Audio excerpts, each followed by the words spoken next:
CT scan ya, karena ada kecurigaan ada apa-apa di daerah bagian kepala, dan ternyata pada bagian kepala ditemukan perdarahan ya, perdarahan kurang lebih 100 cc ya, berarti cukup luas ya di otak bagian intraventrikel kiri, sehingga dokter IGD mendiagnosis pasien ini dengan stroke hemoragik atau stroke perdarahan. Nah, dari hasil cerita-ceritanya dengan keluarga bahwa pengusaha muda ini adalah seorang pemuda yang sangat rajin bekerja ya sampai larut malam dalam menjalankan usahanya. Ya, niatnya untuk menjadi orang sukses itu sangat besar sekali. Jadi dia bekerja keras ya. Kemudian didapatkan juga informasi riwayat keluarganya, itu juga adalah seorang keturunan pengusaha juga, namun kedua orang tuanya sudah meninggal. Ya, riwayatnya karena serangan jantung untuk ayahnya dan diabetes untuk ibunya. Nah, diceritakan juga bahwa pasien ini tidak pernah sakit, ya, sehingga jarang untuk melakukan medical check up. Ya. Jadi cek tensi saja tidak pernah gitu ya, karena merasa sehat terus. Nah, tetapi pada saat di IGD didapatkan tekanan darah pada saat itu adalah 200/120 mm Hg. Nadinya 100, suhunya sudah 38. Ya, kemudian ditemukan juga kelemahan di anggota gerak bagian kanan. Nah, pasien ini sedang dirawat di ICU. Nah, ini cerita ya Bapak Ibu, menceritakan bagaimana seseorang yang masih umur muda, 35 tahun, seorang pengusaha yang demikian kerasnya sedang energiknya untuk meniti karir begitu, tapi kan lupa bahwa ada sesuatu yang dimiliki yang berpotensi pada tubuhnya, sehingga kejadian bahwa pagi-pagi ditemukan dirinya dalam kondisi tidak sadarkan diri. Nah, ini sebuah cerita saja yang nanti akan berhubungan dengan slide-slide berikutnya. Ya, nah maksud dari cerita ini adalah nanti Bapak Ibu bisa membangun satu pemahaman bahwa ternyata stroke ini sangat berhubungan dengan cerita ini gitu ya. Jadi kenapa bisa terjadi stroke pada umur muda ya? Kemudian apa-apa sajakah yang terjadi kalau orang terkena stroke? Nah, kemudian kalau didapatkan satu tanda-tanda klinis yang tadi saya sebutkan, ada tekanan darah yang seperti itu, ada riwayat-riwayat keluarga yang mengalami juga penyakit-penyakit kronis, nah berarti pada keturunannya, anak-anaknya itu juga akan memiliki potensi. Nah, ini yang Bapak Ibu nanti akan ketahui ya. Oke. Dalam slide ini kita akan membahas beberapa topik ya. Yang pertama adalah bagaimana tentang stroke itu secara umum ya, pengertian bagaimanakah gejala-gejala dan tandanya. Ya, kemudian apa perbedaan antara stroke hemoragik dan stroke non hemoragik. Nah, yang ketiga bagaimana cara pencegahannya dan pengobatannya. Yang keempat nanti adalah kesimpulan. Baik, Bapak Ibu, sebelum kita lebih jauh, saya ingin memperkenalkan. Nah, ini otak kita ya, yang kalau hubungannya stroke itu pasti berhubungan dengan otak ya. Jadi ya ini seperti gambar yang ada dalam slide ya. Jadi otak kita ada yang kita sebut sebagai otak besar ya. Otak besar itu pada umumnya adalah otak yang ada di depan bagian istilahnya jidat kita ya, di sana di bagian itu ada otak besar, kemudian ada otak tengah itu namanya parietal lobe ya, ada yang warna biru, ada yang warna merah, ada yang warna hijau. Nah, itu semuanya tuh otak tengah ya. Sedangkan yang paling belakang itu namanya otak kecil ya, atau disebut sebagai cerebellum. Nah, di depan dari cerebellum inilah yang berkembang menjadi spinal cord namanya ya. Jadi ini ya spinal ya yang memanjang ke bawah ke bagian punggung kita. Ya, itu ini gambar dari anatomi kita. Jadi sekali lagi kalau terjadi apa-apa pada otak kita ya, terjadi perdarahan misalnya ataukah penyumbatan pada pembuluh darahnya.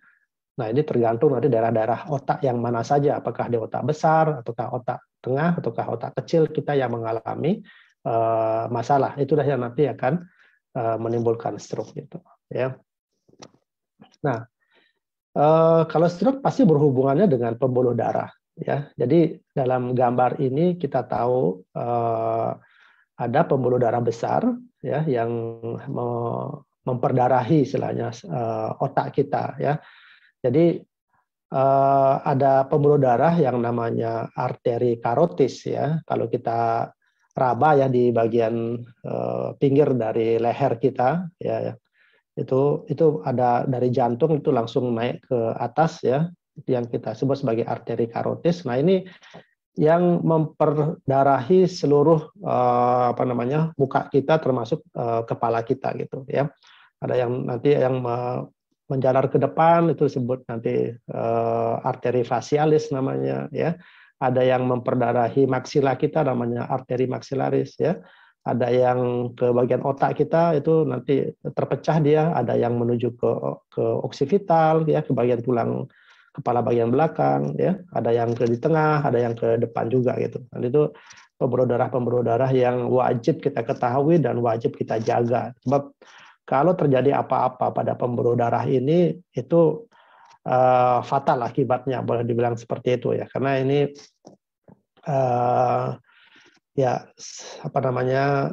salah satu arteri pembuluh darah yang akan membawa nutrisi, membawa oksigen ya supaya otak kita dan organ-organ yang lain di dalam kepala kita itu bisa berfungsi secara normal ya. Kita lihat Bapak Ibu ya, secara umum ya ini arteri karotis ya yang langsung keluar dari jantung kita itu langsung menuju ke atas ya ke bagian kepala kita ya.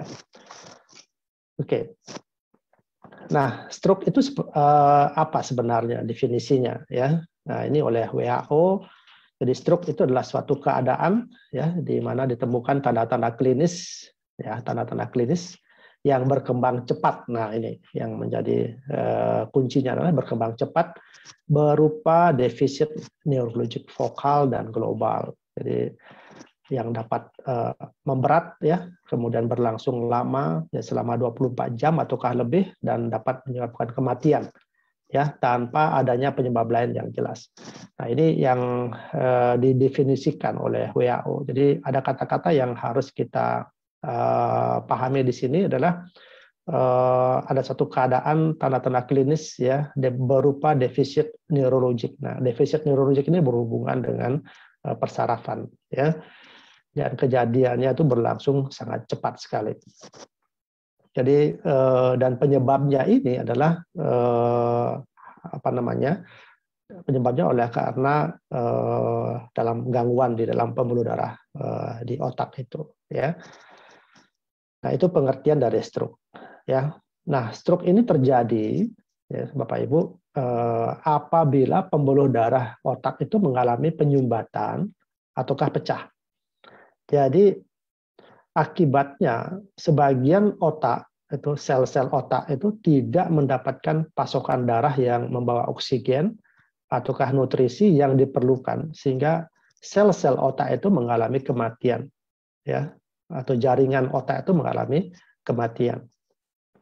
Nah, dalam gambar seperti yang kita lihat ya, jadi akibat dari satu kondisi arteri karotis ya, arteri karotis ini mengalami penyempitan seperti itu ya, baik oleh karena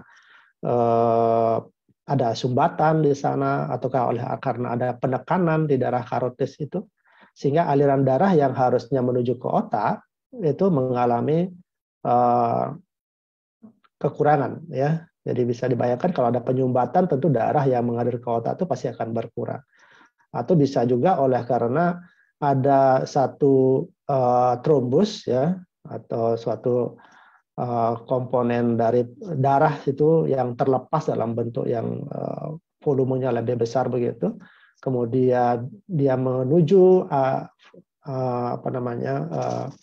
permukaan pembuluh darah yang lebih kecil dan di saat itu dia mengalami menyumbat sehingga aliran darah yang harusnya dialirkan ke target organ dari pembuluh darah tersebut itu mengalami kematian oleh karena darah tidak sampai menuju ke otak tersebut.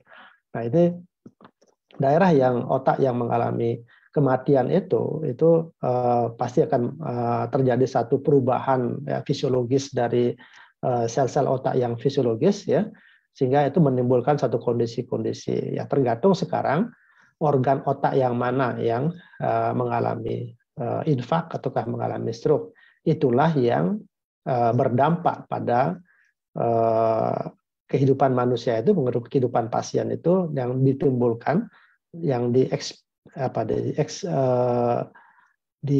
ditunjukkan ya dengan gejala-gejala klinis itu ya. Misalnya kalau terkena di otak bagian depan misalnya gitu, di bagian kiri, maka ada satu defisit neurologis yang terjadi pada daerah ekstremitas bagian kanan ya. Jadi mulai muka bagian kanan sampai ekstremitas bagian kanan itu mengalami kelemahan. Nah, ini itulah patofisiologi ya dari stroke ini ya. Nah, Bapak Ibu, dalam satu teori bahwa ada satu kondisi normal yang harusnya darah tersebut teralirkan ke otak kita ya dalam mililiter per 100 gram ya. Jadi dalam kondisi normal ya, dalam kondisi normal harusnya otak kita itu dialiri darah 60 sampai 80 mililiter ya.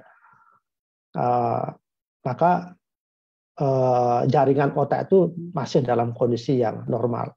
Nah, apabila terjadi penurunan ya, apalagi apabila terjadi penurunan ya, 38 sampai 60, kemudian 20 sampai 38 ya, itu pasti akan sudah mengalami satu kondisi-kondisi sel-sel otak itu pasti akan mengalami perubahan-perubahan ya. Nah, sampai akhirnya dalam kondisi yang disebut sebagai infak ya. Dalam kondisi sebagai infak itu otomatis bahwa memang aliran darah yang menuju ke otak tersebut memang sudah sangat sangat tidak ada sama sekali, boleh dibilang seperti itu ya. Saya mohon maaf harus minum dulu ya.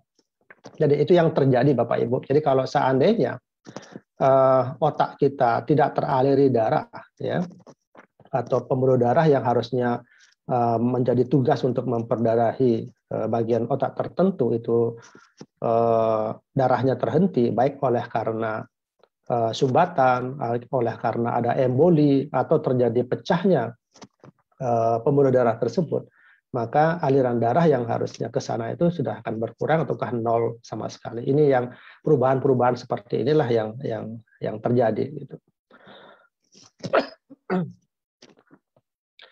Nah, ini adalah penyebab ya terjadinya yang menyebabkan bisa terjadinya stroke ya. Yang pertama adalah trombosis ya.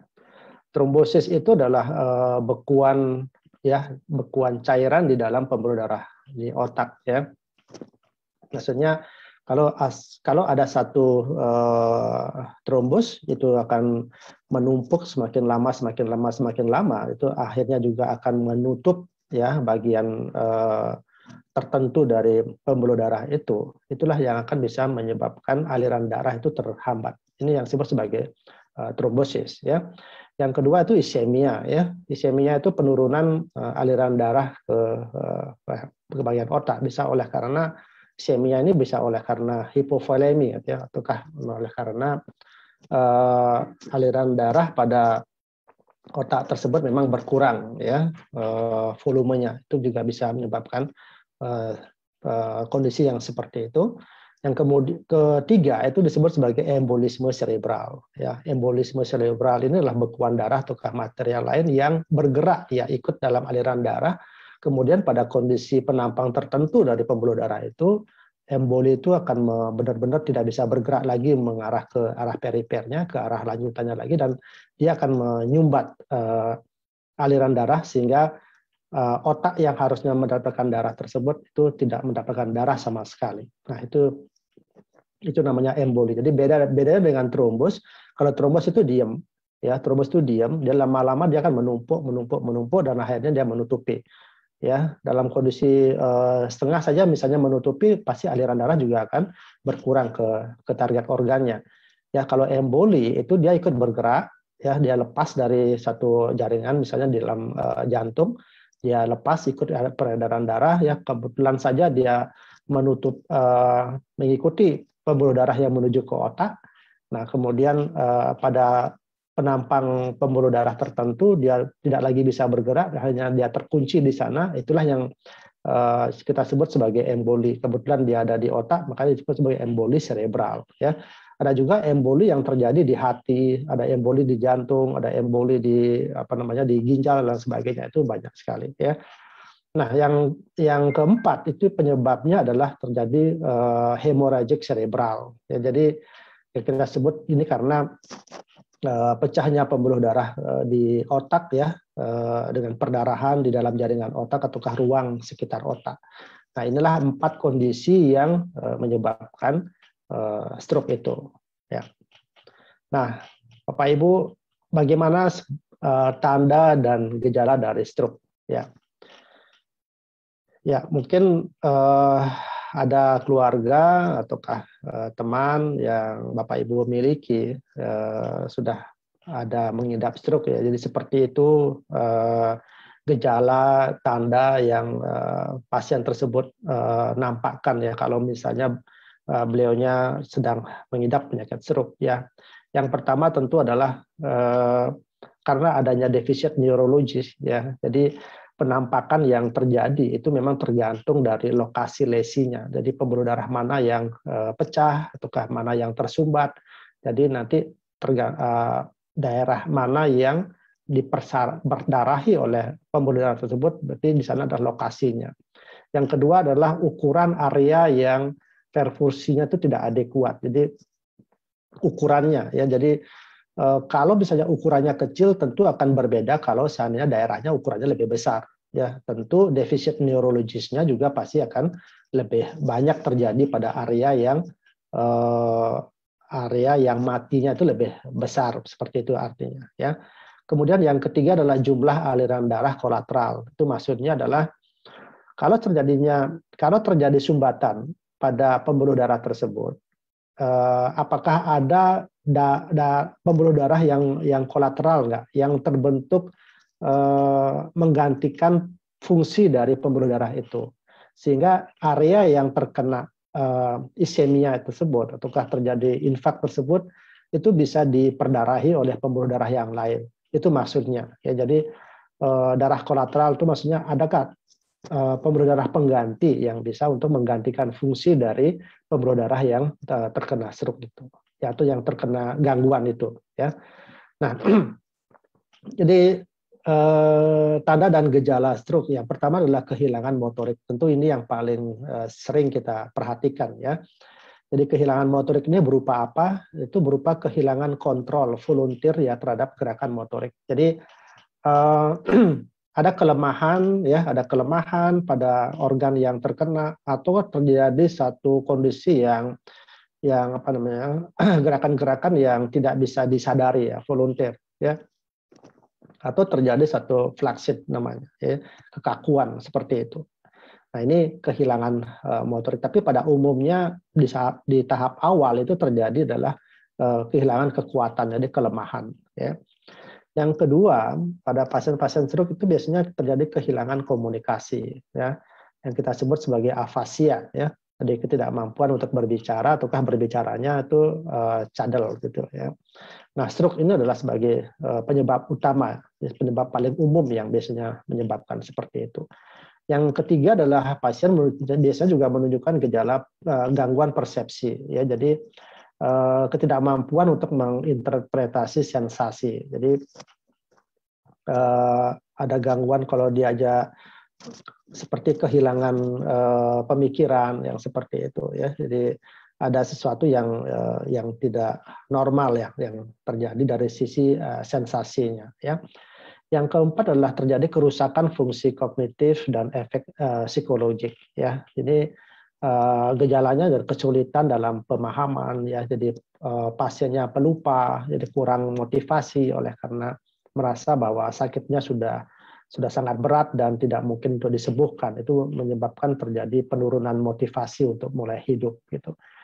Nah, gejala-gejala yang lain adalah bisa saja memang terjadi satu disfungsi dari kandung kemih ya. Nah, dalam hal ini adalah terjadi inkontinensia urinarius, jadi ketidakmampuan untuk menahan kencing. Jadi kondisi-kondisi ini bisa saja terjadi semuanya ataukah ada sebagian. Ya. Sekali lagi ada 3 hal yang menyebabkan defisit neurologis ini. Yang pertama adalah posisinya, lokasinya di mana dari lesi itu. Yang kedua adalah besar kecilnya area yang terganggu, dan yang ketiga adalah ada tidaknya pembuluh darah kolateral yang membantu memperdarahi organ yang terkena itu. Jadi ini yang sangat berpengaruh ya untuk menimbulkan bagaimana tanda dan gejala dari stroke itu. Nah, seperti dari cerita tadi ya, dokter di IGD pada saat menerima pasien dengan dibawa oleh keluarganya dalam kondisi yang seperti itu, tentu dokter harus menegakkan diagnosa ya dalam menerima kondisi pasien yang seperti itu. Kemudian langkah pertama yang harus dilakukan tentu adalah penanganan emergensi. Jadi dalam kondisi pasien dalam kondisi tidak sadar, kemudian dia mengorok, ya, kemudian mulutnya berbusa seperti itu, ya mungkin langkah-langkah untuk pemberian penanganan emergensi itu dilakukan lebih dahulu, ya. Nah, kalau sudah dalam kondisi emergensinya sudah tertangani, pasien diberikan oksigen, kemudian penyumbatannya oleh karena ada busa di dalam mulut itu dibersihkan dulu sehingga saluran RW-nya menjadi bebas kembali sehingga pasien bisa bernapas ya. Kemudian dipasang akses IV line untuk memasukkan cairan ya, dipasangkan infus begitu. Dan tindakan-tindakan emergensi itu harus segera diberikan ya. Nah, kemudian kalau dalam kondisi pasien sudah mulai stabil baru akan dilakukan anamnesis. Jadi ditanya-tanya keluarganya, ini kenapa? Bagaimana ceritanya ya? Kapan terjadinya, kenapa bisa begini ya. Kemudian ditanya riwayat keluarganya seperti apa ya, orang tuanya, kebiasaannya dari pasien ini seperti apa. Nah itu tentu pernyataan-pernyataan yang disampaikan oleh pihak keluarga itu bisa akan membantu nanti dokter mengarahkan pasien ini ke arah mana. Ya, yang selanjutnya dokter pasti akan melakukan pemeriksaan fisik ya. Pemeriksaan fisik ini tentu juga akan mengarah pada bagaimana kesadaran umum dari pasien yang kita sebut sebagai GCS itu ya, Glasgow Coma Scale. Jadi ada skala coma scale-nya itu berapa ya, nanti akan diketahui. Kemudian dilakukan pemeriksaan tanda-tanda vital ya, tekanan darah, nadinya, suhunya, pernapasan ya, itu kemudian dilakukan pemeriksaan fisik yang lain ya, termasuk kekuatan ototnya dan lain sebagainya ya. Kemudian dari 2 pemeriksaan ini akan diambil satu pemeriksaan yang disebut sebagai pemeriksaan penunjang. Jadi salah satu pemeriksaan penunjang yang wajib ya dilakukan bila mana menerima kondisi pasien seperti ini ya, atau dalam kondisi yang seperti ini adalah pemeriksaan minimal adalah pemeriksaan CT scan. Nah,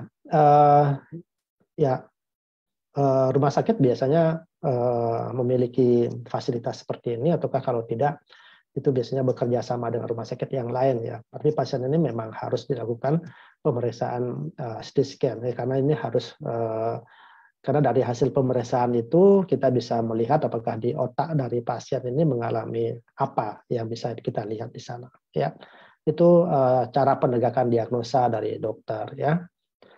Nah, dari penegakan diagnosis itu misalnya sudah ditegakkan bahwa ini adalah stroke gitu ya. Ini adalah stroke. Nah, sekarang kita mau stroke yang mana? Ya, apakah kita kan kenal ada disebut sebagai ada 2 jenis stroke ya. Ada stroke non hemoragik, adakah stroke hemoragik. Nah, bagaimana kita bisa membedakan itu? Ya. Pengertiannya kita seperti ini aja. Ringkasnya adalah apakah stroke itu apakah oleh karena perdarahan atau oleh karena bukan perdarahan itu ya. Jadi kalau oleh karena bukan perdarahan kita sebut sebagai stroke non hemoragik ya. Nah, ini suatu gangguan peredaran darah otak tanpa terjadi suatu perdarahan ya. di mana ditandai dengan kelemahan pada satu ataukah keempat anggota gerak, atau kita sebut sebagai hemiparese, kemudian ada nyeri kepala, ada mual, muntah, pandangan kabur, dan disfagia ataukah kesulitan menelan. Nah, ini gejala-gejala yang umum yang terjadi bila mana pasien mengalami stroke non-hemoragik. Nah, stroke non-hemoragik ini dibagi jadi dua juga. Apakah dia mengalami stroke emboli ataukah stroke trombotik.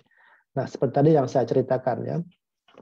Jadi kalau stroke emboli berarti ada sesuatu yang lepas ya, mengikuti aliran darah kemudian menyumbat dia di area tertentu. Kalau stroke trombotik berarti memang pada area pembuluh darah tersebut memang terjadi suatu pertumbuhan trombos sehingga dia memang menyumbat di sana. Nah, lain halnya kalau terjadi stroke hemoragik ya. Kalau stroke hemoragik ini memang benar-benar oleh karena pembuluh darah tersebut mengalami kebocoran ataukah mengalami perdarahan ya. Nah, ini bisa terjadi di subarachnoid ataukah di area-area otak tertentu yang lainnya. Nah, biasanya kalau stroke hemoragik ini kondisinya lebih parah, lebih fatal ya. Bisa karena kesadarannya demikian cepat mengalami penurunan ya, kemudian suhunya kadang tiba-tiba langsung meninggi ya, nadinya cepat sekali ya, hemipleginya sangat ini, pupilnya juga mengecil ya, anisokor namanya, jadi antara pupil kiri sama pupil kanan itu tidak sama ya, kemudian bisa juga ada kondisi kaku kuduk. Nah, ini dari cerita anamnesis keluarga, kemudian disandingkan dengan pemeriksaan fisik, dokter bisa langsung menegakkan apakah pasien ini mengalami stroke hemoragik ataukah non hemoragik. Jadi kita akan tahu saat itu ya. Nah, ada satu kondisi lagi Bapak Ibu yang mungkin Bapak Ibu secara awamnya itu mengenal sebagai stroke ringan gitu ya. Tapi secara medis kita kenal sebagai namanya transient ischemic attack ya. Jadi memang pasien tersebut sudah mengalami stroke ya. Jadi mengalami satu kondisi di mana ada serangan ya, tiba-tiba mengalami kelemahan bagian tubuh tertentu, ataukah kondisi pasien pada satu tiba-tiba sangat lemas sekali dan bisa terjadi kesadarannya sangat menurun, akan tetapi beberapa menit kemudian kondisinya menjadi cepat pulih kembali ya. Jadi kelemahan anggota bagian yang dia rasakan itu tiba-tiba sebentar lagi kemudian pulih lagi kembali.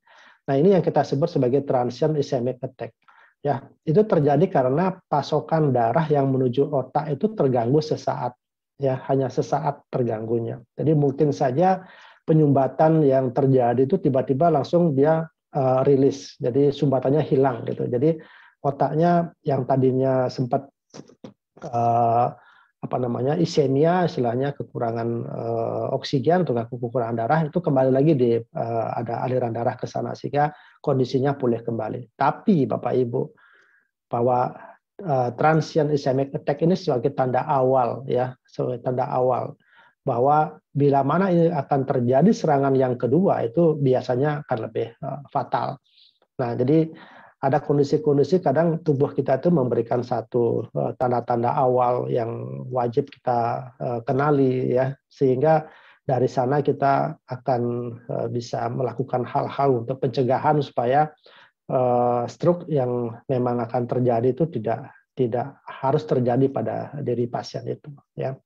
Jadi ini tambahan sedikit ya, sharing sedikit, ada kita sebut sebagai stroke ringan, itu sebenarnya yang kita istilah medisnya adalah transient ischemic attack. Nah, tadi saya sudah sempat jelaskan bahwa stroke ini adalah bukan penyakit sendiri ya, bukan penyakit primer, tapi penyakit ini adalah penyakit yang merupakan satu perjalanan satu penyakit primer. Jadi kita boleh dibilang ini komplikasi ya. Jadi komplikasi penyakit primer itu bisa menyebabkan salah satunya adalah stroke. Nah, kondisi-kondisi yang kita bisa lihat ya antara nomor 1 sampai nomor 10 ini, mungkin akan banyak ada lagi faktor risiko yang bisa menyebabkan stroke. Tapi secara umum saya katakan bahwa faktor risiko hipertensi, ya, kemudian penyakit kardiovaskuler, kolesterol tinggi, obesitas, peningkatan hematokrit, ya, kemudian penyakit diabetes. Pada ibu-ibu misalnya mengkonsumsi obat-obat kontrasepsi, ya, kemudian kebiasaan merokok yang demikian berat, dan salah satunya adalah penyalahgunaan obat-obatan, konsumsi alkohol yang demikian banyak dan lama, dan banyak lagi mungkin faktor risiko yang lain. Ya, jadi faktor-faktor inilah yang sebenarnya sangat tinggi sekali yang bisa menyebabkan tercetusnya stroke itu. Jadi Bapak Ibu, bila mana saat ini ya kita mengenal pada diri kita sendiri bahwa ada satu bagian, salah satu atau beberapa penyakit-penyakit ini memang sudah dimiliki oleh Bapak Ibu yang saat ini sedang join di Zoom ini. Ayo kita perhatikan bahwa penyakit-penyakit ini bisa akan membawa satu penyakit kelanjutan, ya, yang kita sedang bahas ini adalah salah satunya adalah stroke, ya. Jadi kalau kita sudah memahami faktor risiko inilah yang akan menyebabkan stroke, ya tentunya dari sekarang kita memang harus mengendalikan, ya, penyakit-penyakit ini. Kalau memang ada penyakit hipertensi misalnya, ya kita memang harus mengendalikan hipertensi tersebut biar tekanan darah kita tidak terlalu tidak terlalu tinggi sekali. Sebab kita tahu kalau hipertensi yang tekanan darah kita yang terlalu tinggi pasti akan memicu terjadi perdarahan, ya. Kalau perdarahan yang terjadi di otak, ya pasti akan terjadi stroke. Ya, maka ayo kita konsumsi obat, ya, obat untuk menurunkan tekanan darah yang diberikan oleh dokter. Dan tentu juga kita tidak hanya tergantung pada obat. Jadi kebiasaan-kebiasaan bagaimana caranya menurunkan hipertensi, ya mungkin Bapak Ibu yang sudah pernah juga mengikuti Zoom ini tentang seminar kesehatan tentang penanganan hipertensi, ya tentu hal-hal yang seperti itu ayo kita kerjakan seperti itu, ya. Demikian juga kalau punya penyakit kolesterol tinggi, tentunya ini punya potensi akan terjadinya penyumbatan pada pembuluh darah, ya. Kita tahu kalau kolesterol tinggi, aliran darah juga akan menurun, ya. Kemudian ada risiko terjadinya penumpukan pada pembuluh darah yang kita sebut sebagai aterosklerosis. Nah, aterosklerosis ini sangat rentan sekali untuk menyebabkan penyumbatan aliran darah. Akibatnya apa? Terjadinya stroke juga, ya. Diabetes juga demikian, ya. Merokok, ya. Ini kalau kita jelaskan satu persatu itu akan kita bisa mengait-ngaitkan, ya, seperti itu, ya. Seperti tadi di cerita awal tadi pada pasien anak muda itu bahwa orang tuanya punya hipertensi, ayahnya, kemudian ibunya punya diabetes, dan kedua sudah meninggal. Tentu ya kita tahu bahwa dua penyakit ini memang ada penyakit-penyakit yang diturunkan juga, jadi bersifat genetik juga kepada anak-anaknya. Jadi, nah kebetulan saja mungkin kematian dari penyakit stroke yang diidap oleh pengusaha muda itu merupakan satu bagian kelanjutan dari penyakit yang memang dia miliki, tapi karena dia tidak melakukan satu aware pada diri, sehingga ya terjadi satu kondisi yang memang tidak bisa dipertahankan oleh tubuhnya sehingga mengakibatkan stroke, ya. Jadi sekali lagi Bapak Ibu, ini adalah 10 faktor risiko, ya, dan saya katakan di nomor 11 itu dan lain-lain, ya. Itu masih ada lagi penyakit-penyakit tertentu dengan kondisi-kondisi tertentu yang bisa memang memicu stroke, ya. Nah, bagaimana cara penata laksanaan medisnya, ya? Dalam fase akut, ya, dalam fase akut, jadi pada saat 1 kali 24 jam, ya, pasien tersebut datang ke rumah sakit, tentu ada satu penanganan medis yang dilakukan. Nah, seperti tadi saya bilang, ya, pada saat pasien dibawa ke emergensi, tentu di sana yang paling pertama adalah mempertahankan fungsi vital dari tubuh pasien itu.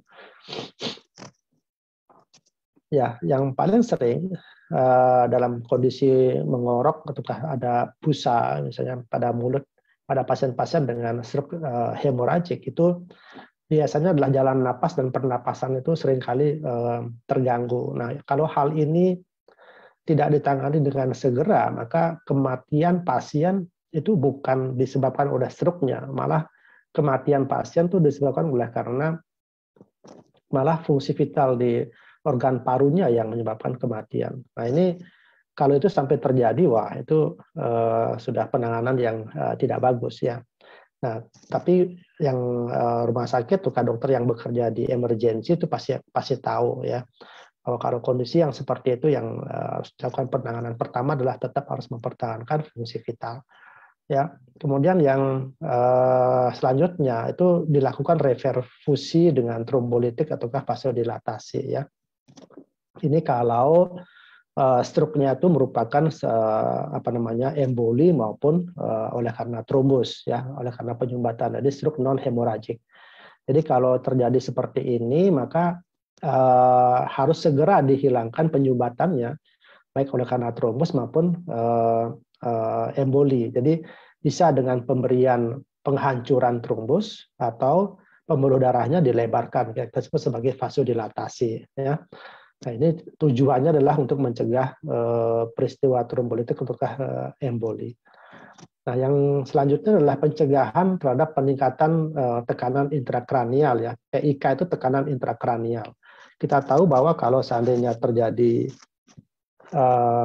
perdarahan ya di dalam otak, tentu ada volume tambahan yang terjadi pada otak ya.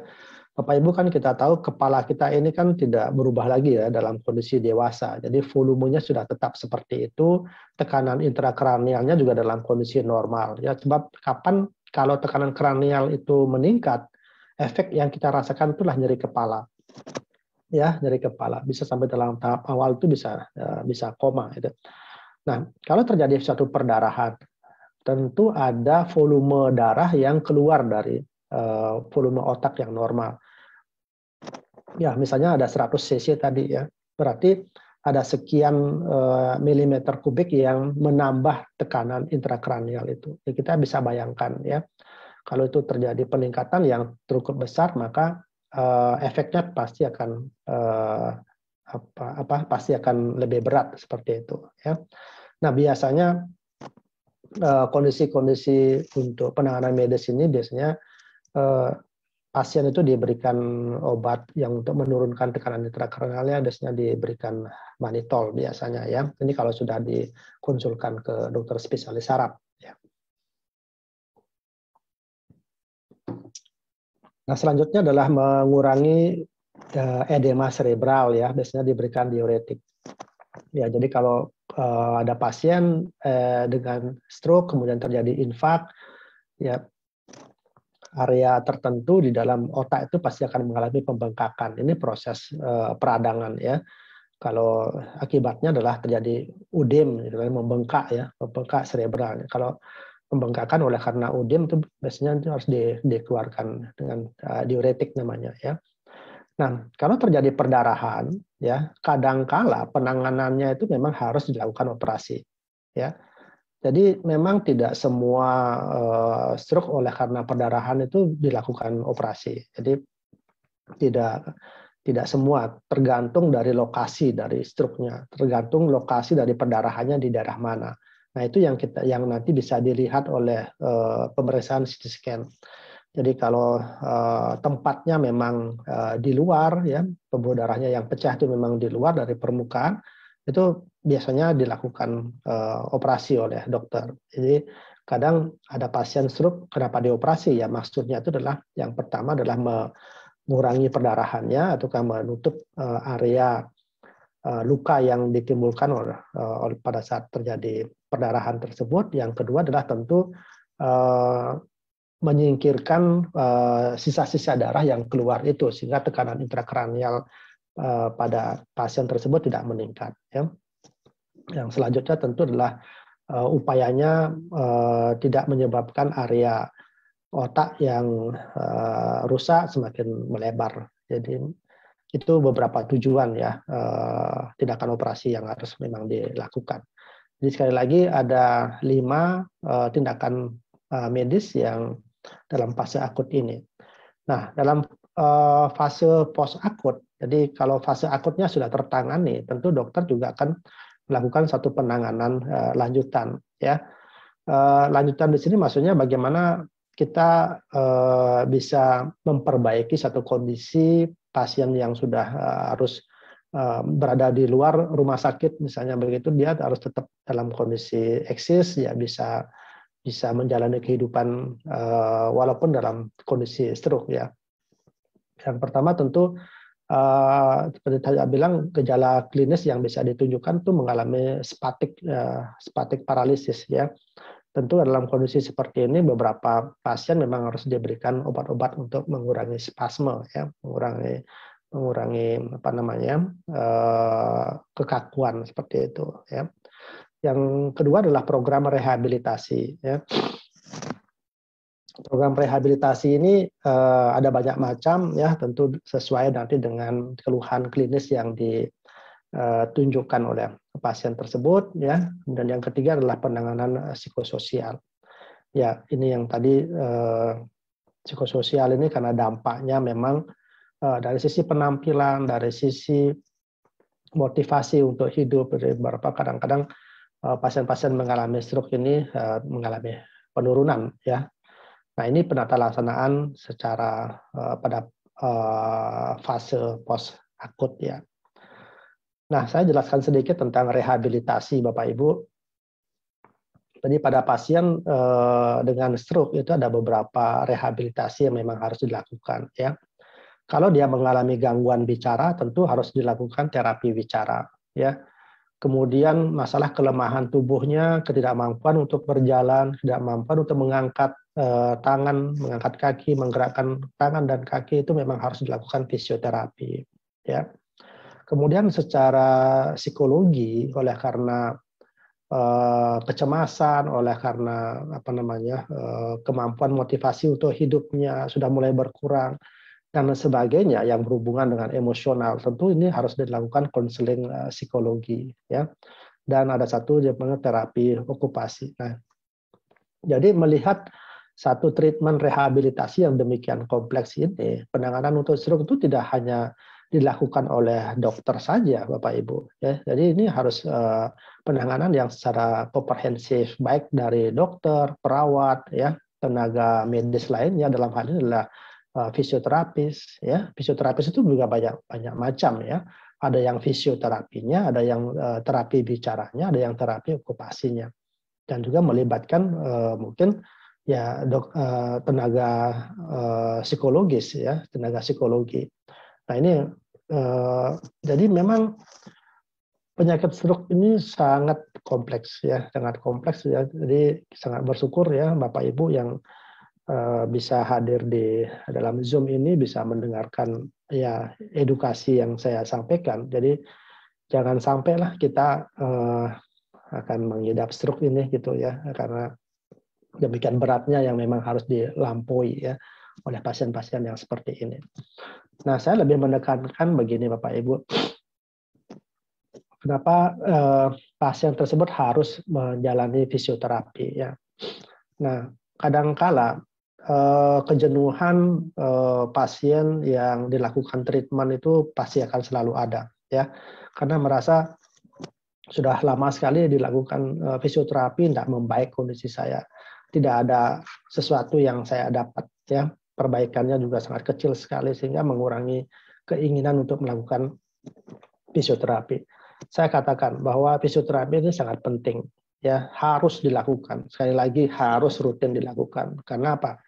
Ya, ini fisioterapi itu bisa mengatasi kekakuan otot. Ya, sebab kalau ini tidak dilakukan, itu nanti anggota geraknya atau otot-otot bagian anggota gerak itu mengalami kekakuan yang luar biasa. Ini sulit nanti akan dikembalikan, ya. Fisioterapi juga bisa mengurangi rasa sakit, ya, karena pada saat fisioterapi itu akan diberikan satu, ya, penanganan mempergunakan alat, ya, misalnya dilakukan pemanasan. Nah, ini juga akan sangat mengurangi rasa sakit yang diderita, ya. Kemudian meningkatkan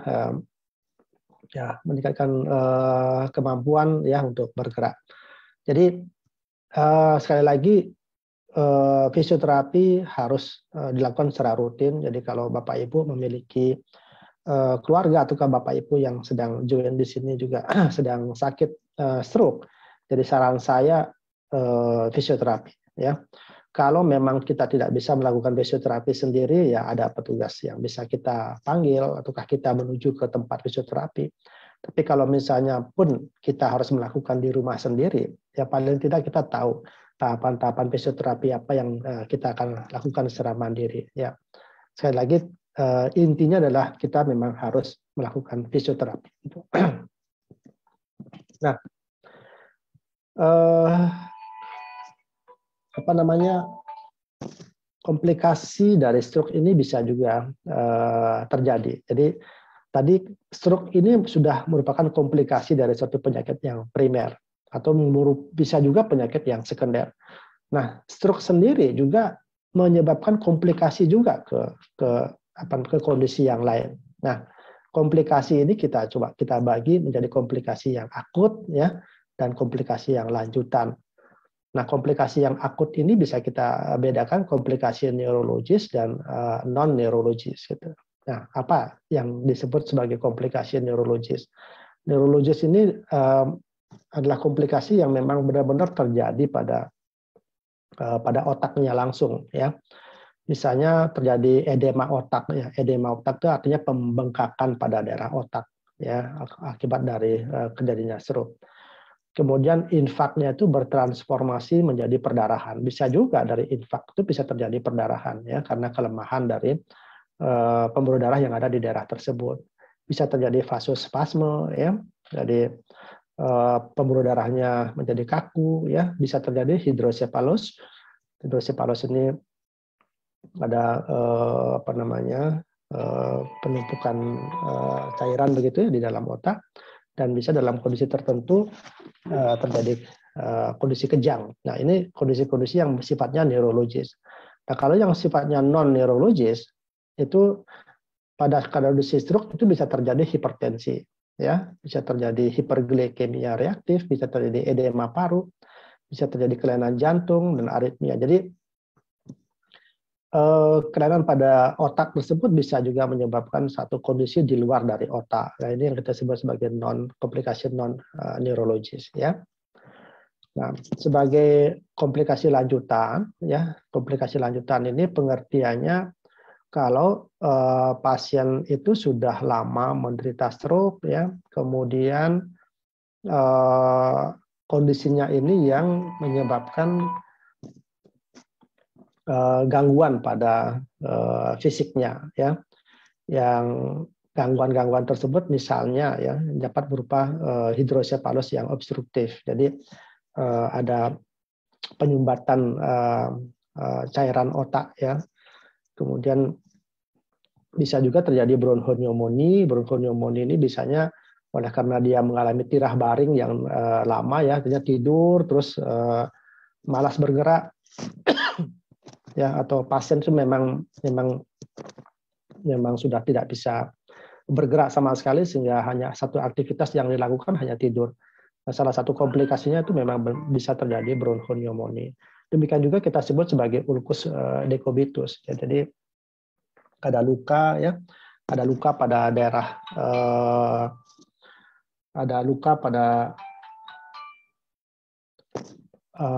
bagian tertentu yang mengalami penekanan ya, kemudian bisa juga depresi ya akibat dari perawatan yang lama di rumah sakit karena kesembuhannya tidak terwujud seperti itu ya. Nah, untuk anggota gerak atau otot-ototnya itu bisa mengalami kontraktur ya atau mengalami atrofi otot ya. Karena ototnya tidak digerakkan jadi dia mengalami pengecilan otot-ototnya, bisa juga kontraktur itu kekakuan begitu ya. Jadi dalam kondisi misalnya sikunya terlepit ke dalam begitu, kemudian diam begitu, tidak pernah diluruskan kembali sehingga pada saat dikembalikan itu sangat sakit sekali. Nah, kondisi-kondisi yang seperti ini yang bisa terjadi ya, komplikasi lanjutan ya. Nah, bagaimana dengan prognosis pada pasien? Ya, jadi pasien stroke ini. Nah, prognosis pada pasien stroke dengan ischemic ya, itu biasanya dipengaruhi oleh umur ya. umur, kemudian ada tidaknya penyakit sebelumnya, dan apa komplikasi yang ditimbulkan ataukah yang dimiliki pada pasien itu. Jadi untuk pasien dengan stroke ischemic ya ataukah non hemoragik, maka ada 3 faktor yang mempengaruhi prognosisnya. Jadi kalau misalnya pada pasien ini umurnya muda ya, kemudian penyakit yang dimiliki misalnya tidak terlalu banyak, ya komplikasinya juga sangat sedikit, tentu ya prognosisnya pasti akan lebih baik. Jadi pengertian seperti itu. Tapi kalau umur pasien sudah sangat tua, kemudian penyakit-penyakit komorbidnya, penyakit sebelumnya juga banyak ya, dan dideritanya juga sudah lama sekali. Komplikasi yang ditimbulkan juga banyak sekali. Ya tentu prognosis pada pasien ini tentu akan lebih jelek seperti itu. Nah, kemudian bagaimana prognosis pada pasien dengan stroke hemoragik ya. Jadi seperti tadi saya sampaikan itu ada 3 hal juga ya. Yang pertama adalah dari ukuran perdarahan ya. Ada berapa cc perdarahannya pada daerah itu ya. Tentu kalau semakin sedikit perdarahan, area yang mengalami kerusakan juga akan semakin sedikit. Nah, dampaknya juga pasti akan lebih sedikit, lebih kecil gitu ya. Dan lokasi perdarahan juga akan berpengaruh ya.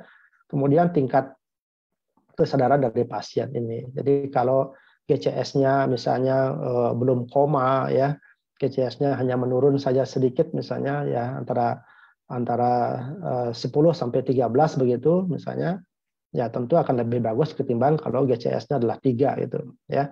Jadi ada 3 hal ini yang sangat mempengaruhi.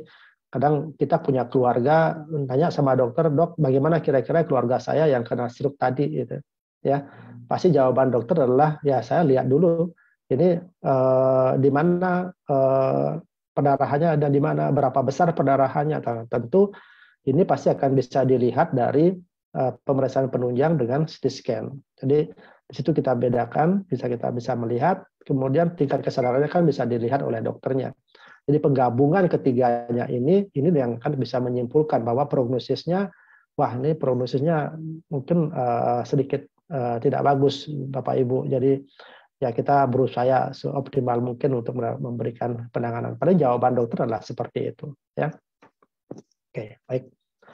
Nah, ada teori yang Bapak Ibu, ada suatu penelitian oleh dokter yang bisa memperkirakan bagaimana kita bisa melihat prognosis tersebut ya. Ini ada skor perdarahan ya yang terjadi di intracerebral misalnya ya.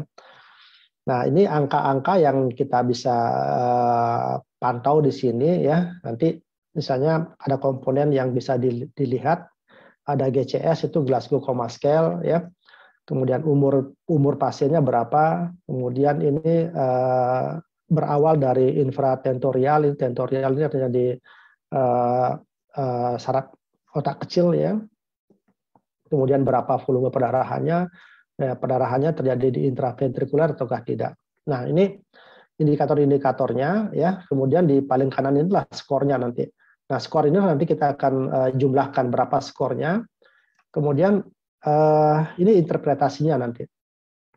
Ya, kalau nanti ada interpretasinya di sini ada 6 ya, nanti kita bisa lihat. Kemudian tingkat mortalitas dalam 30 hari berapa persen begitu ya. Kemudian ini kemungkinan pasien tersebut bisa berjalan secara mandiri dalam 12 bulan itu berapa persen gitu. Nah, ini sangat menarik ya Bapak Ibu. Kalau kita memiliki keluarga yang baru pertama kali kena stroke seperti itu ya, nanti bisa kita cocokkan di sini gininya. Ini sekali lagi ini untuk yang perdarahan ya. Nah, sekarang kita coba mulai berlatih ya. Kita berlatih dari cerita saya tadi ya. Mungkin ada Bapak Ibu yang baru join ya. Kemudian tadi sebelum pada awal saya ada menceritakan kondisi yang seperti ini ya pada pasien tersebut. Nanti coba kita lihat. Nah, ini pasien itu datang dengan kondisi koma. Jadi GCS-nya itu kalau koma itu berarti GCS-nya skornya 3 sampai 4 ya. Nah, kalau GCS-nya 3 sampai 4, ini kita skornya adalah 2 gitu ya. Jadi GCS pada pasien yang pengusaha muda itu datang dengan kondisi koma, berarti skornya adalah 3 skor GCS-nya maksudnya ini adalah 3 sampai 4. Nah, skor dalam penilaian ini adalah 2. Nah, umur pasien ini kan 35 tahun ya, berarti dia di bawah dari 80 tahun ya. Jadi kita skornya adalah 0 ya. Kemudian infratentorial ini pendarahannya awalnya dari bagian otak kecil, itu nilainya 1 ya. Kemudian volume perdarahan kan 100 cc ya, berarti dia lebih dari 30 cc, jadi nilainya adalah 1. Nah, kemudian dari hasil CT scan-nya kan di sana juga terlihat bahwa perdarahannya intraventrikuler, jadi nilainya adalah 1. Jadi itu. Jadi nilai 2, 0, 2 tambah 0 tambah 1 tambah 1 tambah 1. Jadi itu nilainya adalah 6. Nilainya adalah 5 ya. Jadi nilainya adalah 5. Jadi kita jumlahkan, nah ternyata hasil dari skor dari pasien itu ada pada total skor perdarahan intracerebralnya ada pada 5 sampai dengan 6. Ya, tingkat mortalitas dalam 30 hari itu 100%. Gitu, ya. Ya, tentu kalau sudah meninggal ya kita tidak berharap lagi kan pasien tersebut bisa berjalan atau tidak kan gitu. Ini tentu juga akan 0% gitu. Ya. Jadi pada pasien ini kesimpulannya adalah seperti itu, ya. Jadi pasien anak muda ini seorang pengusaha yang datang dengan kondisi sudah koma, kemudian hasil CT scan-nya menunjukkan perdarahan intrakranial, didiagnosis sebagai stroke hemorragik. Ya, kondisi-kondisi penunjangnya adalah seperti itu. Jadi kalau misalnya Bapak Ibu ingin bertanya, Dok, bagaimana kira-kira pasien ini? Ya, dokter mengatakan bahwa tingkat kematian dalam 30 hari pada pasien ini adalah 100%. Ya, bisa dibayangkan Bapak Ibu ya. Jadi anak muda, seorang pengusaha yang sangat masih energik sekali karena ketidakinginannya ataukah mungkin ketidaktahuannya bahwa dalam tubuhnya ada satu penyakit yang sudah mengidap ya, karena riwayat keluarganya juga orang tuanya misalnya ada mengidap penyakit-penyakit kronis yang seperti itu, lupa ya bahwa kesehatannya untuk selalu dijaga itu ternyata diabaikan seperti itu. Jadi muncul kondisi yang sampai akhirnya ya sudah dibawa ke rumah sakit dalam kondisi yang tidak sadar. Nah, ya itu cerita tadi dan saya bisa kita belajar bersama-sama Bapak Ibu ya untuk membuat prognosis dari pasien itu seperti apa. Nah, kita akan mempelajari sekarang bagaimana tentang pencegahan pada pasien stroke ya. Sekali lagi ini pada pasien stroke ya, pada orang yang sudah menderita stroke. Yang harus dicegah itu adalah supaya jangan terjadi stroke yang berulang. Ya, jangan sampai pasien yang sudah stroke itu terjadi stroke berulang lagi. Ya, ini yang harus kita kendalikan ya. Yang kita kendalikan adalah faktor-faktor risiko tadi itu, yang nomor 1 sampai nomor 10 tadi itu, yang tadi di dalam slide. Ya, dan ternyata Bapak Ibu ya, pencegahan bagi yang berisiko stroke juga sama Bapak Ibu. Ya, antara yang sudah stroke dengan orang yang belum stroke, ya, pencegahannya adalah sama. Ya, yaitu apa? Memperbaiki faktor-faktor risiko.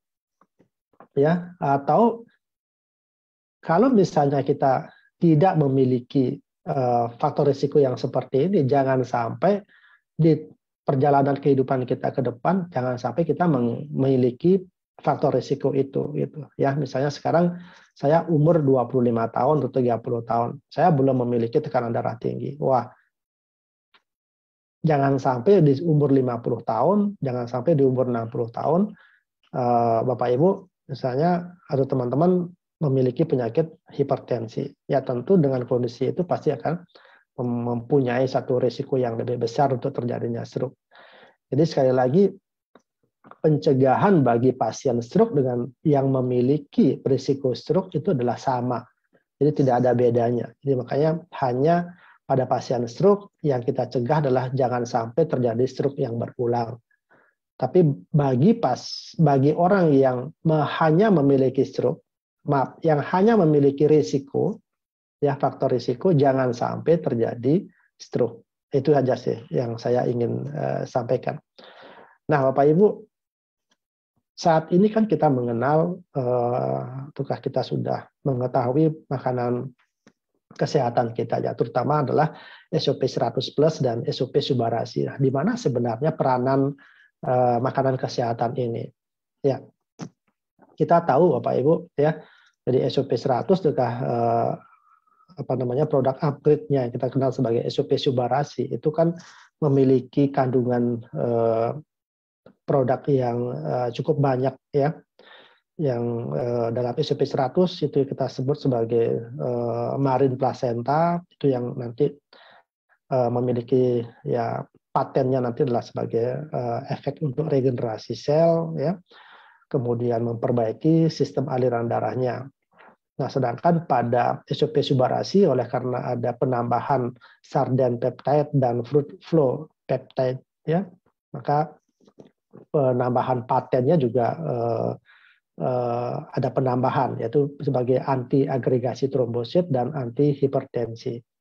Nah, hal-hal yang dimiliki paten ini memang sangat sangat bagus sekali, ya. Jadi efek regenerasi sel tentunya pada organ sel otak yang mengalami kematian itu akan terjadi satu perbaikan oleh karena sel yang mati dan yang rusak itu kan tergantikan, ya, lambat laun. Kita tahu bahwa sel neuron itu sel yang sangat susah sekali atau sangat sukar sekali untuk diregenerasi, tapi dengan kemampuan tubuh, ya, dibantu dengan suplemen ataukah makanan kesehatan ini, ya, sesuatu itu bisa juga akan terjadi, ya.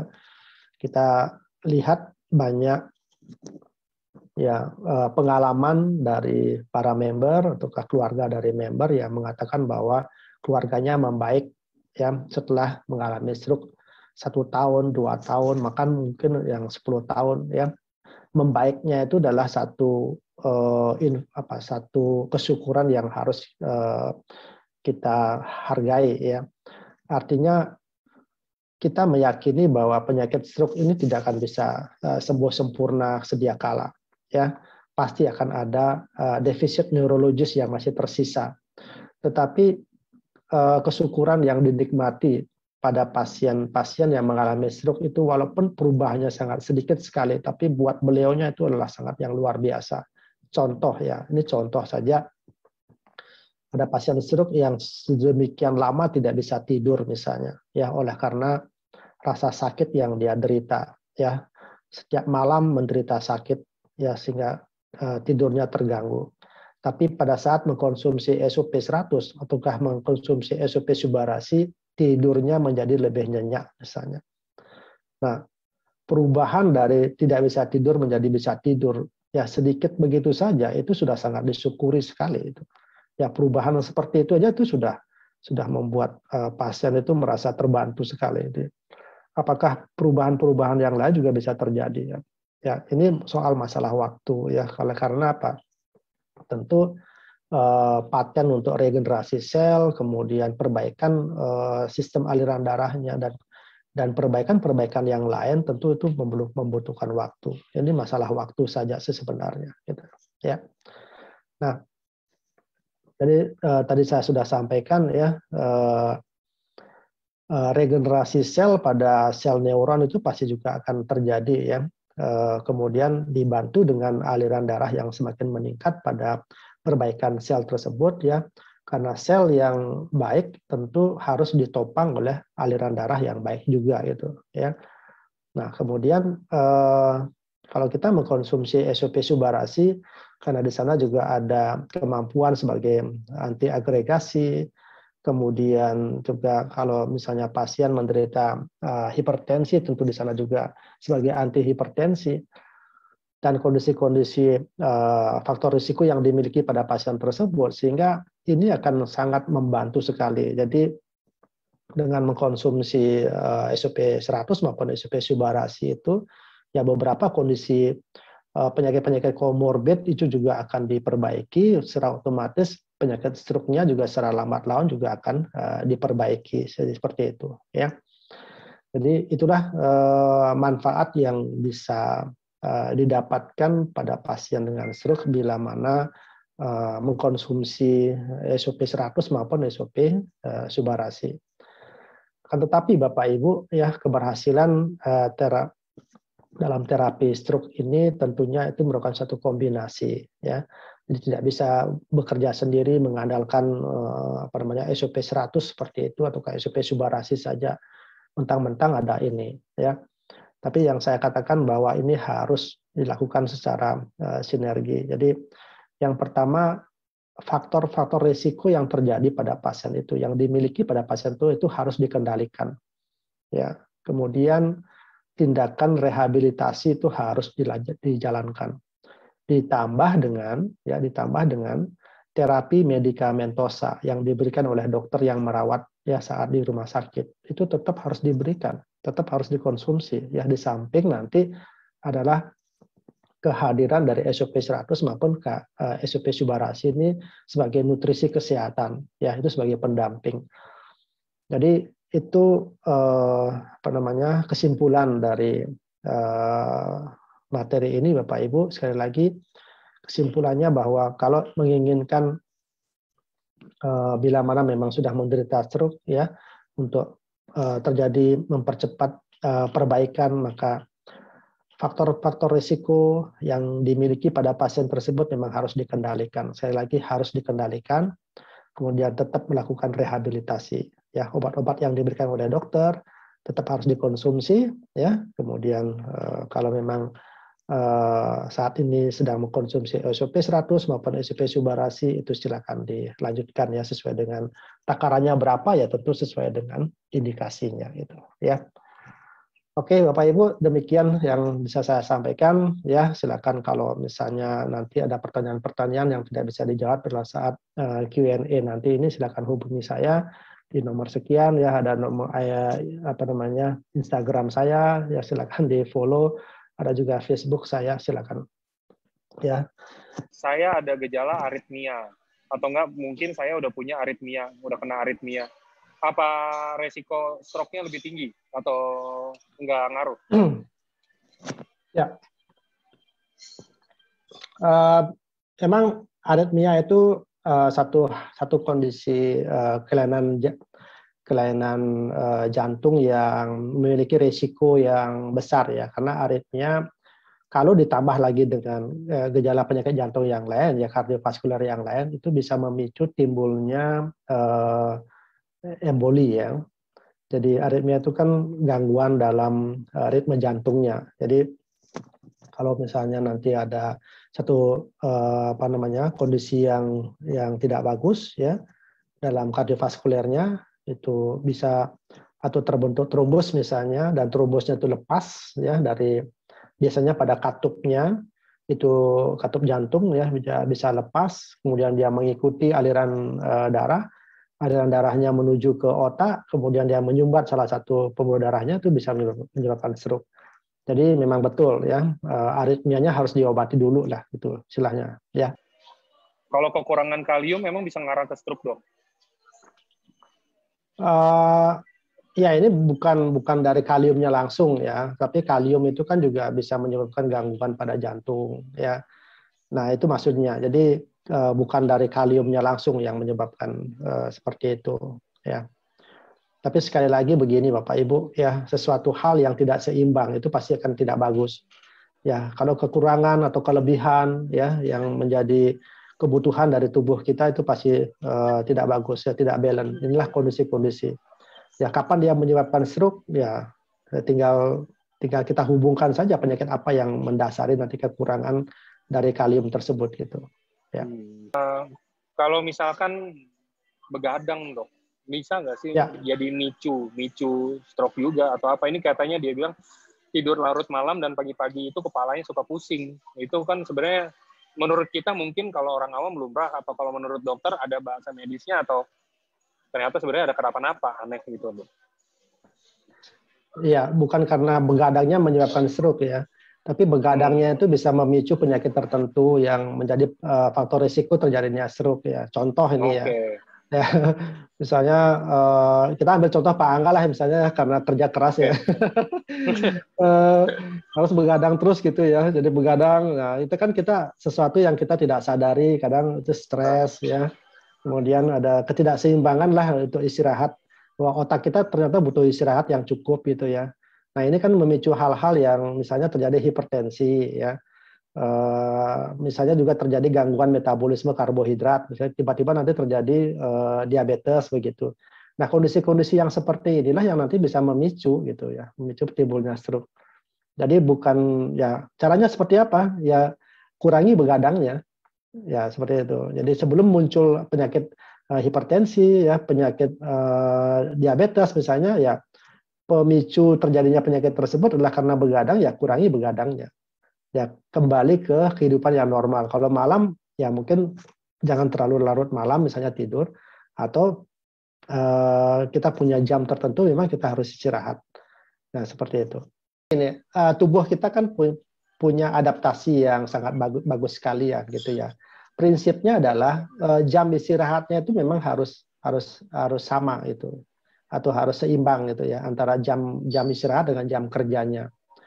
Jadi kalau misalnya kita kan dibutuhkan istirahat 6 sampai 8 jam gitu ya dalam sehari. Ya memang kita harus memenuhi waktu tersebut 6 sampai 8 jam. Artinya 18 sampai 16 jam itu memang kita pergunakan untuk tidak tidur gitu, itu beraktivitas. Nah, apakah itu bisa kita penuhi nggak? Misalnya Pak Aga bisa tidur jam 2 gitu ya. Nah, untuk 8 jamnya berarti dari jam 2 sampai jam 8 pagi dong kalau gitu. Untuk 6 jam minimal, jam 8 pagi sudah harus bangun kan. Jadi jangan sampai nanti jam 2 kemudian jam 4 udah bangun gitu. Karena harus pergi kantor, jadi kita harus jam 4 saya harus bangun lagi. Berarti bayangkan sekian lama tubuh kita tuh dipaksa tidurnya hanya 2 jam, 3 jam begitu. Ya bisa kebayang, jadi itu pasti akan tidak bagus lah itu. Sorry itu Dok, jatuhnya ya. itu jadi bisa mungkin jadi kebiasaan atau pasti akan keserang sesuatu Dok? Maksudnya kebiasaan kan ada nih orang yang kayaknya udah kayak ketempa gitu loh Dok. Jadi kayak misalkan dari muda nih, dari umur 20 tidurnya udah kayak begitu, siklusnya apa, kebiasaan sampai tuanya kayak begitu, dan mungkin kalau dilihat dari luar nggak kenapa-napa, tapi kan kita nggak tahu jeroannya ya. Ya, ya dalam usia muda sih mungkin karena semuanya masih bagus gitu kan ya. Jadi penampakan dalam tubuhnya tidak ada apa-apa karena semuanya masih diadaptasikan. Tapi kapan nanti kondisi tubuh sudah mulai usia sudah mulai tua ya, kemampuan organ vital kita sudah mulai menurun, ditambah dengan kondisi-kondisi komorbid misalnya sudah mulai muncul. Nah, ini pasti akan memiliki satu kondisi yang lebih berat ya ketimbang kalau kita bandingkan dengan orang-orang yang tidak memiliki kondisi yang seperti itu. Sama-sama dia kena stroke ya, misalnya ya anggap sama-sama dia terkena stroke, tapi pada pasien yang satu itu sudah dimulainya kebiasaan jeleknya dari dulu misalnya ya, yang pasti kondisi stroke-nya masih lebih jelek daripada yang tidak memiliki kebiasaan yang seperti itu. Pertolongan pertama apa sih kalau misalnya kita nih contoh ada saudara atau ada siapa kena gejala stroke itu kan langsung yang maksudnya tiba-tiba tangannya lumpuh sebelah gitu ya, lumpuh sementara sebelah, atau yang kayak nggak bisa gerak atau mulutnya miring langsung kayak begitu kan beberapa ada. Harus ngapain Dok? Selain bawa ke rumah sakit ya Dok? Ya, tentu kalau pasien yang atau keluarga kita yang mengalami stroke kan kita tidak tahu ini stroke-nya jenisnya apa kan gitu ya. Betul. Yang pasti kan kita tahu ini gejala stroke nih gitu kan. Ya yang pertama yang harus kita awasi itulah jalan napas. Nah itu. Jadi jalan napas itu memang harus longgar. Jangan sampai jalan napasnya tersumbat, Pak. Ya, seperti tadi contoh dalam ilustrasi pasien itu kan. Kalau pasien dengan stroke hemoragik itu biasanya ada gejala-gejala ngorok gitu ya. Karena apa? Karena kesadarannya itu sudah sangat turun sekali. Nah, ngoroknya itu oleh karena pangkal lidahnya itu jatuh ke belakang dia, jadi menutupi jalan napas. Nah, bagaimana caranya? Ya, bagaimana caranya? Jadi kepala itu ditengadahkan sedikit gitu. Ya, jadi jangan sampai pada saat kita mengangkat keluarga kita yang kena stroke itu kepalanya kita angkat lebih tinggi sehingga menjadi begini ya, menunduk begini. Nah, ini pasti akan nanti mengganggu oksigenasi, oleh karena apa? Saluran napasnya ketutup dia gitu, Pak. Nah, itu tips ya yang harus kita jalankan ya. Kalau misalnya kita kita menemukan keluarga yang dalam kondisi tidak sadar ya. Bukan hanya karena stroke saja sih ya. Dalam kondisi yang tidak sadar. Tapi kalau misalnya kita menemukan keluarga kita yang stroke dengan yang non hemoragik, itu biasanya tingkat kesadarannya itu masih ada. Ya, walaupun sudah menurun ya. Ya, misal kalau kita tepuk misalnya, kita panggil-panggil namanya, misalnya dia masih bisa gitu, berarti itu dia masih sadar sih gitu ya.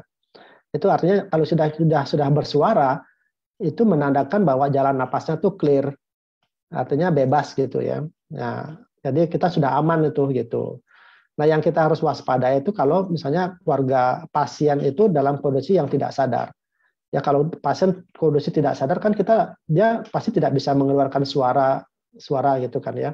Nah, ini yang harus kita waspadai, jalan napasnya yang paling kita sudah. Ya, sambil kita membawa pasien segera ke rumah sakit. Dok, kalau penyakit jantung turunan itu bisa ngarah ke stroke nggak? Ya, sekali lagi kalau kita lihat dalam slide ya, faktor-faktor resiko gitu ya, faktor-faktor resiko. Jadi hipertensi, kondisi gangguan kardiovaskuler yang lain. Kardiovaskuler itu maksudnya yang berhubungan dengan jantung dan pembuluh darah. Kalau jantung turunan maksudnya itu mungkin penyakit jantung yang diturunkan ya. Kalau dia misalnya punya hipertensi, apakah itu juga nanti akan mengarah ke keturunannya juga anaknya juga mengalami hipertensi ya, punya potensi, saya katakan punya potensi terjadinya stroke ya. Jadi itu jawaban saya. Jadi bukan apakah nanti akan kena stroke, enggak juga saya katakan, tapi punya potensi ya kalau hipertensinya tidak tertangani dengan baik. Itu kuncinya sih ya. Kalau punya hipertensi tapi tertangani dengan baik, artinya tekanan darahnya terlalu normal ya. Kondisi-kondisi yang lainnya juga normal ya. Apakah ada risiko? Tetap juga ada risiko, tapi kecil risiko kena stroke-nya gitu maksudnya. Okay. Saya mau bertanya, apakah benturan pada kepala yang keras dapat memicu timbulnya stroke untuk beberapa tahun yang mendatang? Nah, ini ya, kalau benturan di kepalanya itu menyebabkan terjadinya perdarahan ya, menyebabkan terjadinya perdarahan pada saat itu ya, itu bisa memicu timbulnya stroke ya, artinya pembuluh darahnya pecah pada saat itu ya. Jadi apakah itu kan sekian tahun mendatang ya, mungkin kemungkinannya kecil ya kalau misalnya tidak terjadi apa-apa ya. Itu jawaban saya. Kemudian yang kedua, apakah pasien stroke dalam kondisi koma aman untuk berpindah rumah sakit? Apakah akan memburuk keadaan pasien ataukah tidak? Nah, ini mungkin pengetahuan tambahan buat Bapak Ibu ya. Misalnya mungkin ini pernah ada keluarganya ya. Rumah sakit tersebut tidak mampu untuk menangani pasien stroke. Keluarganya dalam kondisi koma. Apakah ini layak ditransfer nggak ke rumah sakit yang lain? Itu mungkin maksudnya. Perpindahan pasien dari satu rumah sakit ke rumah sakit yang lain itu juga ada pertimbangan-pertimbangan, Bapak Ibu ya. Mungkin Bu Anggi ya. Kalau kondisinya memang tidak stabil, itu tidak bisa dilakukan perpindahan. Harus distabilisasi dulu. Nah, stabilisasi yang dimaksud di sini adalah tanda-tanda vitalnya ya, dan tingkat kesadarannya. Kalau tingkat kesadaran mungkin kalau sudah koma ya mungkin tidak bisa segera diperbaiki, tapi tanda-tanda vital ya, terutama adalah tekanan darahnya, kemudian saturasi oksigennya, dalam hal ini adalah saluran napasnya dan oksigenasinya, kemudian suhunya dan lain sebagainya, itu harus distabilkan dulu ya. Nah, tentu dalam saat transfer itu harus ada alat yang menunjang untuk kestabilan tanda vital ini. Nah, kalau kondisi tersebut memang tidak bisa dipertahankan pada saat kita perpindahan, ya ngapain memindahkan pasien, toh juga dalam perjalanannya juga akan memburuk kan, seperti itu. Nah, ini juga harus diperhatikan Bapak Ibu ya. Salah satu proses pemulihan stroke itu kan fisioterapi. Apakah ini ada yang tanya, fisioterapi itu bisa diganti dengan akupuntur atau itu dua hal yang berbeda fungsi atau gimana dok? Untuk stroke ya kita bilang. Itu dua hal yang berbeda ya. Saya mungkin tidak punya kemampuan untuk menjelaskan secara detail tentang akupuntur ya, tetapi secara fisioterapi ini untuk latihan gerak ya. Jadi memang pasien itu dilatih untuk melakukan gerakan-gerakan ya, terutama pada anggota geraknya yang mengalami kelemahan. Ya tentu dengan latihan yang rutin ya, kemudian sebelumnya memang dilakukan terapi-terapi yang lain ya, misalnya untuk pencegahan rasa nyeri, rasa sakit, begitu biasanya didahului dengan pemanasan, kemudian setelah itu baru dilakukan latihan jalan, latihan gerak seperti itu ya. Nah, maksudnya itu adalah sama dengan kita bahwa otot-otot yang tidak bergerak itu ketakutannya adalah mengalami atrofi ya, atau dia mengalami kita sebut sebagai kontraktur gitu ya. Nah, ini yang harus dilakukan pencegahan. Jadi otot anggota gerak yang memang tidak bisa digerakkan oleh tubuh kita sendiri itu memang harus dibantu oleh dengan organ yang lain ataukah dibantu oleh orang lain gitu. Supaya apa? Otot itu juga harus berkembang ya, supaya tidak mengalami atrofi. Maka dilakukanlah fisioterapi. Jadi itu. Makanya saya bilang kalaupun misalnya pasien tersebut sudah di rumah ya, sudah tidak lagi di rumah sakit ya, di rumah itu harus dilakukan latihan secara rutin ya. Jadi jangan dibiarkan pasien stroke itu diam ya, oleh karena kasihan misalnya ya, karena rasa nyeri maka enggak usah dulu gitu ya. Tentu kalau kondisi ini didiamkan terus itu akan sangat jelek prognosisnya. Itu catatan saya ya, mungkin bisa dipahami buat Bapak Ibu ya. Jadi harus ada latihan fisioterapi. Kalau mau ditambahkan dengan tindakan-tindakan alternatif yang lain yang sifatnya memang untuk membantu itu disilakan. Ya, misalnya dengan akupuntur ataukah tindakan-tindakan alternatif yang lain itu disilakan aja. Saya tidak punya sepanjang memang tujuannya adalah untuk memperbaiki ya. Ini ada satu lagi Pak yang bagus dari siapa ini? Ed Siuni Sukoharjo ya. Oke. Ya. Dok, suami usia 50 tahun ya, punya riwayat diabetes dan sekarang mengalami stroke karena tensinya 180. Nah, sekarang tidak bisa digerakkan separuh tubuhnya, juga tidak bisa bicara. Nah, hasil pemeriksaan karena ada penyumbatan ya. Ada penyumbatan. Jadi ini stroke non hemoragik ya. Walaupun misalnya tensinya 180 ya, tapi oleh karena dia memiliki diabetes, jadi bisa juga memang. Ya, apakah bisa pulih untuk bicara dan ingatannya? Nah, ini. Saya katakan bahwa ini harus dilakukan satu terapi yang komprehensif ya. Jadi tidak bisa hanya dengan satu terapi saja gitu ya. Seperti tadi saya katakan keberhasilan terapi stroke ini itu harus yang pertama adalah kita kendalikan dulu faktor-faktor resikonya yang dimiliki oleh suami dari ibu ini adalah dia memiliki diabetes dan memiliki hipertensi. Jadi itu penyakit-penyakit sebagai faktor risiko ini harus dikendalikan. Ya, diabetesnya harus dikendalikan, tensinya juga harus dikendalikan. Nah, yang kedua harus menjalani rehabilitasi. Ya, di samping ada kelemahan tubuh, berarti pasien harus dilakukan fisioterapi. Ya, karena tidak kemampuan untuk berbicara, maka dilakukan terapi bicara. Ya, terapi okupasi untuk ingatannya. Ya, tentu ini harus kolaborasi ya, ditambah lagi dengan terapi-terapi obat ya dari dokter yang apakah itu nanti menunjang ataukah mengurangi faktor risiko yang tadi itu. Ya, kalau misalnya ini tentu suami dari ibu ini pasti sudah diberikan makanan kesehatan apakah SOP maupun Subarasi, silakan saja ya. saya memiliki keyakinan kalau kombinasi dari keempatnya ini dilakukan dengan baik ya, tentu apa yang diharapkan seperti tadi, apakah bisa bicaranya bisa pulih, ingatannya bisa pulih ya. Dan satu lagi ya, support dari keluarga. Ya, support dari keluarga itu sangat penting karena ini dari sisi psikologis pasien itu memang harus terus ditingkatkan ya. Jadi motivasinya untuk mulai membaik itu harus ditingkatkan. Nah, kalau ini kombinasi ini dijalankan dengan baik sekali ya. Apa yang diharapkan dari ibu ini untuk kepulihan dari kondisi suaminya itu bisa akan terjadi ya.